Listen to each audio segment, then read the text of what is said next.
Hi hello അസ്സലാമു അലൈക്കും welcome back to Thalassery kitchen time. നമ്മൾ ഇന്ന് ചെയ്യുന്നത് രാവിലത്തെ ചായക്കടിന്റെ റെസിപ്പീസ് ആണ്. ഇതിപ്പോൾ എൻ്റെ നാട്ടിൽ ചെയ്യുന്ന റെസിപ്പീസ് ആട്ടോ ഞാൻ കാണിക്കുന്നത് രാവിലത്തെ. അപ്പോൾ നിങ്ങളുടെ നാട്ടിലും ഇങ്ങനെയാണോ എന്നുള്ളത് കമന്റ് ചെയ്യാം. ഇത് വേണമെങ്കിൽ ബ്രേക്ക്ഫാസ്റ്റ് ആയിട്ട് അങ്ങനെ ആയിട്ടും കഴിക്കാം. ഇതിപ്പോൾ ഞാൻ 1-2 തവണയായിട്ട് ഷൂട്ട് ചെയ്ത വീഡിയോ ആണ്. അത് ഞാൻ ഒന്നിച്ചിട്ട് ഈ വീഡിയോയിൽ കാണിക്കുന്നുണ്ട്. അപ്പോൾ ഞാനിതിൽ 4 ഐറ്റംസ് കാണിക്കുന്നുണ്ട്. അപ്പോൾ ഫസ്റ്റ് ചെയ്യുന്നത് പഴം വാട്ടിയതിൻ്റെ റെസിപ്പിയാണ്. അപ്പോൾ ഇതെങ്ങനെ ചെയ്യുന്നതെന്ന് നോക്കാം.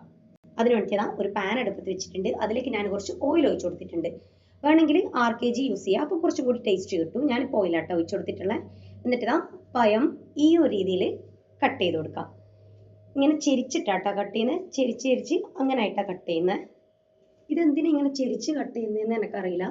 ഞാൻ ചെറുത് മുതലേ ഇങ്ങനെ കാണല് ചെരിച്ച് കട്ട് ചെയ്യുന്നത്. അപ്പോൾ അതുകൊണ്ട് ഞാനും ഇങ്ങനെ കട്ട് ചെയ്യല്. ചിലപ്പോൾ കാണുമ്പോഴുള്ള ആ ഒരു മൊഞ്ചിന് വേണ്ടിയിട്ടായിരിക്കും, എന്താണെന്നറിയില്ല ഇങ്ങനെ കട്ട് ചെയ്യല്. അപ്പോൾ ഇതാ ഈ ഒരു രീതിയിൽ കട്ട് ചെയ്തിട്ട് പാനിലേക്ക് ഇട്ട് കൊടുക്കാം.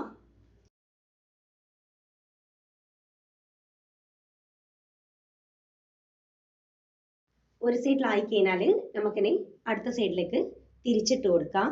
എന്നിട്ട് രണ്ട് സൈഡും കളർ ഒന്ന് ചേഞ്ച് ആക്കിയിട്ട് എടുക്കാം. ഇതാക്കിയെടുക്കാൻ ഭയങ്കര സിമ്പിളാണ്, പക്ഷെ കഴിക്കാൻ നല്ല ടേസ്റ്റും ആയിരിക്കും. ഇതൊരു മെയിൻ ഐറ്റമാണ്. ഇതെന്തായാലും ഇല്ലാണ്ട് നിൽക്കില്ല രാവിലത്തെ ചായക്ക്. ഇതെന്തായാലും ഉണ്ടാവും.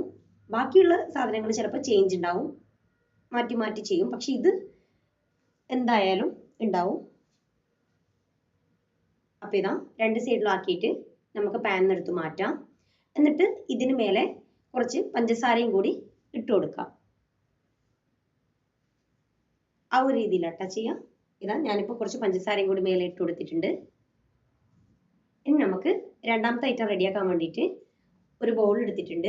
അതിലേക്ക് 1 കപ്പ് മൈദപ്പൊടി ഇട്ട് കൊടുത്തിട്ടുണ്ട്. പിന്നെ അതിലേക്ക് കുറച്ച് ഉപ്പ് ചേർത്ത് കൊടുക്കാം. എന്നിട്ട് അത് നല്ലോണം തന്നെ ഒന്ന് മിക്സ് ചെയ്ത് കൊടുക്കാം.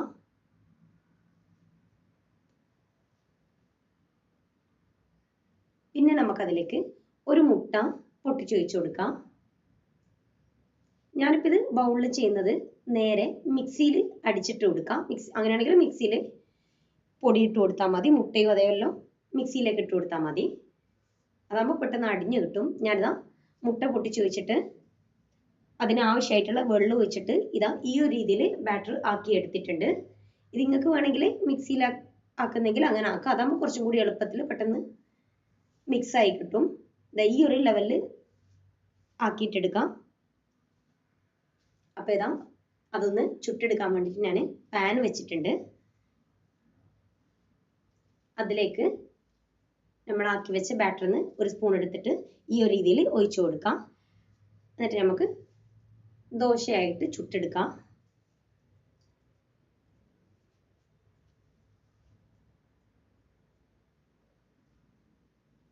അപ്പോൾ ഇതാ നല്ല നേരിയ രീതിയിൽ ആക്കിയിട്ട് അങ്ങനെ എടുക്കാം. ഇത് ചെയ്യുന്ന സമയത്ത് ഫ്ലെയിം ലോ ആക്കി വെക്കാം, അല്ലെങ്കിൽ പെട്ടെന്ന് കരിഞ്ഞു പോകും. ഇത് ഒരു സൈഡിലായി കഴിഞ്ഞാൽ നമുക്ക് അടുത്ത സൈഡിലേക്ക് ഒന്ന് തിരിച്ചിട്ട് കൊടുക്കാം. തിരിച്ചിട്ടിട്ട് അങ്ങനെ കുറേ ടൈം അങ്ങനെ വെക്കൊന്നും വേണ്ട, പെട്ടെന്ന് തന്നെ എടുത്തു മാറ്റാം. അപ്പോൾ ഇതാ ഞാൻ ബാക്കിയുള്ളതെല്ലാം ഈ ഒരു രീതിയിൽ ചുട്ടെടുത്തിട്ടുണ്ട്.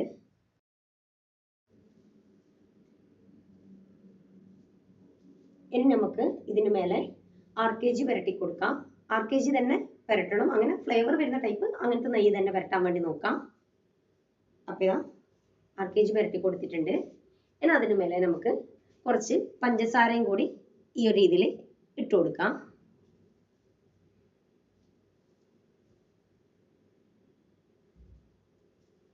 എന്നിട്ട് നമുക്ക് ഇത് ഈ ഒരു രീതിയിൽ മടക്കി കൊടുക്കാം. ഇങ്ങനൊരു കോൺ ഷേപ്പ് ആക്കിയിട്ട് അങ്ങനെ മടക്കി കൊടുക്കാം. അപ്പോൾ ഇതാ ഞാൻ ഈ ഒരു രീതിയിൽ എല്ലാം മടക്കി എടുത്തിട്ടുണ്ട്. അപ്പം നമ്മളെ രണ്ടാമത്തെ ഐറ്റവും റെഡി ആയിട്ടുണ്ട്. ഇനി ഇതാ മൂന്നാമത്തെ ഐറ്റം റെഡിയാക്കാൻ വേണ്ടിയിട്ട് ഞാനിതാ ഒരു പാൻ അടുപ്പത്ത് വെച്ചിട്ടുണ്ട്. ഇനി അതിലേക്ക് ഒരു 1.5 ടേബിൾ സ്പൂണ് RKG ഒഴിച്ചു കൊടുക്കാം. പിന്നെ അത് അതിലേക്ക് നമുക്ക് പഴം ചേർത്ത് കൊടുക്കാം. ഞാനിപ്പം പഴം ഈ ഒരു രീതിയിൽ കട്ട് ചെയ്തെടുത്തിട്ടുണ്ട്. അപ്പോൾ ഈ ഒരു രീതിയിൽ കട്ട് ചെയ്തിട്ട് എടുക്കാം. എന്നിട്ട് നമുക്ക് പഴം പാനിലേക്ക് ഇട്ട് കൊടുക്കാം. എന്നിട്ട് അത് നല്ലോണം തന്നെ ഫസ്റ്റ് ഒന്ന് മിക്സ് ചെയ്ത് കൊടുക്കാം. 6 kg എല്ലായിട്ട് പഴം നല്ലോണം ഒന്ന് മിക്സ് ആവട്ടെ. ഇത് ചെയ്യുമ്പോൾ ഒരു അത്യാവശ്യം പഴുത്ത പഴം അങ്ങനെ ഇട്ടാൽ നല്ലത്. നല്ല ഓവർ വെക്കാൻ പാടില്ല, അപ്പം പിന്നെ ഫുള്ള് അടിഞ്ഞു പോകും. ഈ ഒരു രീതിയിൽ പഴുപ്പുള്ള, ഞാൻ ഫസ്റ്റ് കാണിച്ചിട്ടില്ല, ആ ഒരു രീതിയിൽ പഴുപ്പുള്ള പഴം അങ്ങനെ എടുക്കാം.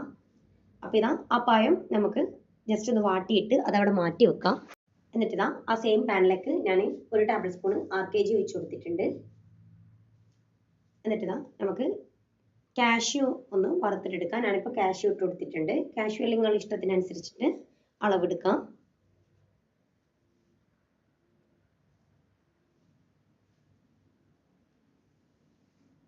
പിന്നെ അതിലേക്ക് കുറച്ച് കിസ്മിസും കൂടി ഇട്ട് കൊടുക്കാം.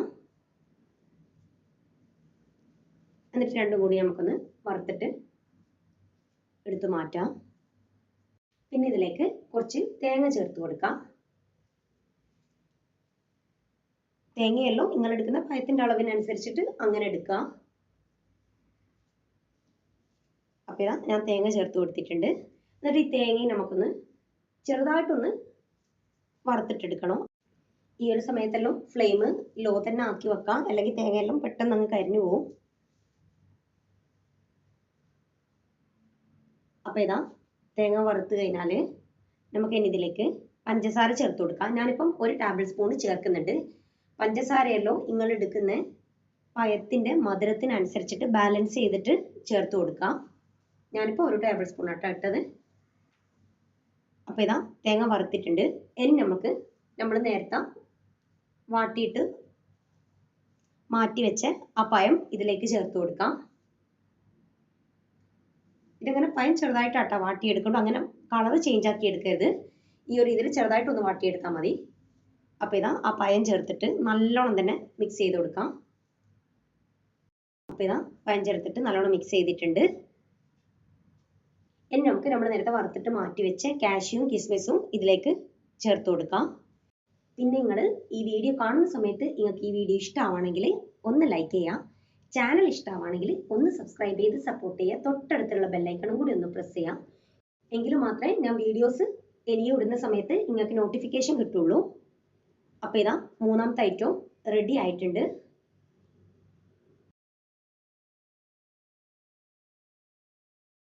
നാലാമത്തെ ഐറ്റം ചെയ്യുന്നത് ഇടിമുട്ടൻ്റെ റെസിപ്പിയാണ്. അപ്പം നമുക്ക് അതൊന്ന് പൊരിച്ചെടുക്കാനുള്ള ആ ഒരു മസാല ഫസ്റ്റ് ഒന്ന് റെഡിയാക്കി വെക്കാം. അതിന് വേണ്ടിയിട്ട് ഇതാ ഒരു ബൗൾ എടുത്തിട്ടുണ്ട്. അതിലേക്ക് ഒരു 1/4 ടീസ്പൂൺ മഞ്ഞൾപ്പൊടി ചേർത്ത് കൊടുക്കാം. പിന്നെ 1 ടേബിൾ സ്പൂൺ മുളക് പൊടി ചേർത്ത് കൊടുക്കാം. മുളക് പൊടി ചേർക്കുന്ന സമയത്ത് എരിവ് ബാലൻസ് ചെയ്തിട്ട് ചേർക്കാൻ വേണ്ടി നോക്കാം. പിന്നെ അതിനാവശ്യമായിട്ടുള്ള ഉപ്പ് ചേർത്ത് കൊടുക്കാം. പിന്നെ ഒരു 1/4 ടീസ്പൂൺ ഗരം മസാലപ്പൊടി ചേർത്ത് കൊടുക്കാം. പിന്നെ ഒരു 1/4 ടീസ്പൂണിലും പകുതിയായിട്ട് കുരുമുളക് പൊടി ചേർത്ത് കൊടുക്കാം. എന്നിട്ട് നമുക്കിത് വെള്ളം ഒഴിച്ചിട്ട് ഒന്ന് മിക്സ് ചെയ്തെടുക്കാം. വെള്ളം ഒഴിക്കുന്ന സമയത്ത് ഫസ്റ്റ് തന്നെ കുറേ അങ്ങ് ഒഴിക്കാണ്ട് കുറച്ച് കുറച്ചായിട്ട് നോക്കി നോക്കി ഒഴിച്ചിട്ട് ഇത് മിക്സ് ചെയ്യാം.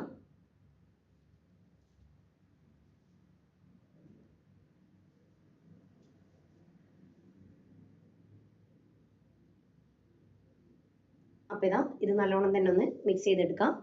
പിന്നെ നമുക്കിതിലേക്ക് കുറച്ച് കറിവേപ്പില ചേർത്ത് കൊടുക്കാം. കറിവേപ്പില ഈ ഒരു രീതിയിൽ കൈകൊണ്ട് കട്ട് ചെയ്തിട്ട് അങ്ങനെ ഇട്ട് കൊടുക്കാം. അപ്പോൾ ഇതാ കറിവേപ്പിലയും കൂടി ചേർത്തിട്ട് ഒന്നും കൂടി ഒന്ന് മിക്സ് ചെയ്തെടുക്കാം. എന്നിട്ട് നമുക്കിതവിടെ മാറ്റി വെക്കാം. എന്നിട്ടിതാ ഇത് ചെയ്തെടുക്കാൻ വേണ്ടിയിട്ട് ഞാനിതാ ഇഡ്ഡലി തട്ട് വെച്ചിട്ടുണ്ട്. ഇതിലിപ്പോൾ കുറച്ച് വെള്ളം ഒഴിച്ചിട്ട് വെച്ചിട്ടുണ്ട്. വെള്ളം ഒഴിച്ചിട്ട് ഇതാ അതിന് മേലെ ഇഡ്ഡലിൻ്റെ തട്ട് വെച്ച് കൊടുത്തിട്ടുണ്ട്. എന്നിട്ട് ഇതിലെല്ലാം നമുക്കൊന്ന് ഓയിലൊന്ന് ഈ ഒരു രീതിയിൽ തേച്ച് കൊടുക്കാം. ഓയിൽ തേക്കാൻ മറക്കരുത്, കാരണം പിന്നെ ഇതിൽ നിന്ന് മുട്ട വിട്ട് വരില്ല.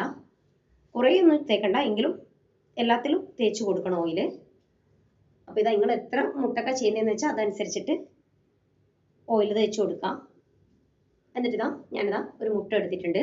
അത് നമുക്ക് പൊട്ടിച്ചിട്ട് അതിലേക്ക് ഒഴിച്ചു കൊടുക്കാം.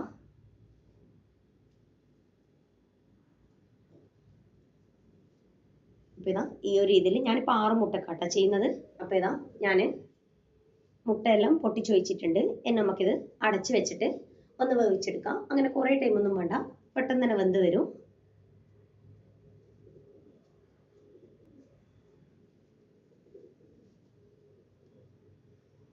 അപ്പോൾ ഇതാ മുട്ടയെല്ലാം വെന്ത് വന്നിട്ടുണ്ട്. ഇനി നമുക്ക് മുട്ടയെല്ലാം ഈ തട്ടിൽ നിന്ന് എടുത്ത് മാറ്റി കൊടുക്കാം. ഇതാ ഞാൻ എടുത്ത് മാറ്റി വെച്ചിട്ടുണ്ട്. നമ്മൾ സാധാരണ ഇഡ്ഡലി എടുത്ത് മാറ്റുന്ന പോലെ അങ്ങനെ നമുക്ക് ഇഡ്ഡലി തട്ടിൽ നിന്ന് ഇത് മാറ്റി കൊടുക്കാം. അപ്പോൾ ഇതാ ഇനി അതൊന്ന് പൊരിച്ചെടുക്കണം. അതിന് വേണ്ടിയിട്ട് ഇതാ ഒരു പാൻ അടുപ്പത്ത് വെച്ചിട്ടുണ്ട്. അതിലേക്ക് കുറച്ച് ഓയിൽ ഒഴിച്ചു കൊടുക്കാം. ഇത്ര നേരം നമ്മൾ ചെയ്തത് സ്വീറ്റ് ആയിട്ടുള്ള ഐറ്റംസ് ആണ്. ഇത് എരിവുള്ള ഐറ്റമാണ് ഇപ്പോൾ ചെയ്യാൻ പോകുന്നത്. അപ്പോൾ ഇതാ നമ്മൾ നേരത്തെ റെഡിയാക്കി വെച്ച് ആ മുളകിൻ്റെ മിക്സിൽ ആ മുട്ട ഇങ്ങനെ മുക്കിയെടുക്കാം. എന്നിട്ട് നമുക്ക് ഓയിലിലേക്ക് വെച്ച് കൊടുക്കാം. ഞാൻ 3 എണ്ണം ഇട്ടിട്ട് അങ്ങനെ ആക്കി എടുക്കുന്നുണ്ട്. അപ്പോൾ നിങ്ങൾ എടുക്കുന്ന പാനിൻ്റെ വലുപ്പത്തിനനുസരിച്ചിട്ട് ഇട്ട് കൊടുക്കാം. അപ്പോൾ ഇതാ ഒരു സൈഡിലായി കഴിഞ്ഞാൽ അടുത്ത സൈഡിലേക്ക് തിരിച്ചിട്ട് കൊടുക്കാം. അങ്ങനെ 2 സൈഡും നമുക്ക് ഒന്ന് ഫ്രൈ ആക്കി എടുക്കാം. രാവിലത്തെ ചായക്കടിയായിട്ട് കഴിക്കുന്ന കുറേ ഐറ്റംസ് ഉണ്ട്. അപ്പോൾ ഞാൻ ഈ വീഡിയോയിൽ 4 ഐറ്റംസേ കാണിക്കുന്നുള്ളൂ. ഇനിയും കാണിച്ചു കഴിഞ്ഞാൽ വീഡിയോ ലെങ്ത് ആയിപ്പോവും. അപ്പം നമ്മുടെ രാവിലത്തെ ചായക്കടീൻ്റെ ഐറ്റംസ് റെഡി ആയിട്ടുണ്ട്. ഇതെന്തായാലും എല്ലാവരും ഒന്ന് ട്രൈ ചെയ്ത് നോക്കാം. ഫീഡ്ബാക്ക് പറയാം. പിന്നെ ഈ വീഡിയോ ഹെൽപ്പ് ആവും എന്നുള്ളവർക്കൊന്ന് ഷെയർ ചെയ്ത് കൊടുക്കാം. അപ്പോൾ ഇൻഷാ അല്ലാഹ് വേറെ വീഡിയോ ആയിട്ട് കാണാം.